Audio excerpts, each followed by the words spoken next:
ভুয়ো ডিরেক্টর নিয়োগ করে পিএফ দুর্নীতির অভিযোগের দুটো সংস্থার বিরুদ্ধে মামলা হয়েছিল কলকাতা হাইকোর্টে। সেই মামলায় হেয়ার স্ট্রিট থানার ওসিকে আদালতে ডেকে পাঠালেন বিচারপতি অভিজিৎ গাঙ্গুলি। আধ ঘন্টার মধ্যে তাকে আদালতে হাজিরা দেওয়ার নির্দেশ দেন তিনি, কঠোর নির্দেশ। যে দুটো বেসরকারি সংস্থার বিরুদ্ধে মামলা হয়েছে সেগুলো হলো ডেল্টা লিমিটেড এবং অলিসা রিয়ালিটি। এই সংস্থা দুটোর বিরুদ্ধে মামলা করেন তাদেরই কয়েকজন অবসরপ্রাপ্ত কর্মী। অভিযোগ হলো তাদের প্রভিডেন্ট ফান্ডের টাকা মেরে দিচ্ছে। ওই মামলায় দুই সংস্থার 5 জন ডিরেক্টরকে তলব করেছিলেন বিচারপতি গাঙ্গুলি। ওই 5 জনকে জিজ্ঞাসাবাদ করার জন্য সিরিয়াস ফ্রড ইনভেস্টিগেশন অফিসকে নির্দেশ দিয়েছিলেন তিনি।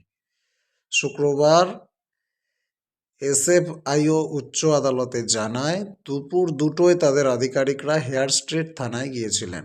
থানায় অভিযোগপত্র জমা দেওয়া হয়েছে, কিন্তু হেয়ার স্ট্রিট থানার পুলিশ জানিয়েছে আদালতের অর্ডারের প্রতিলিপি হাতে পেলে ঊর্ধ্বতন কর্তৃপক্ষের অনুমতি নিয়ে এফআইআর দায়ের করা হবে।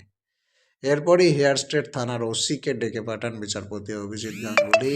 আধ ঘন্টার মধ্যে আসতে হবে, তারপর আমি ব্যবস্থা নেব।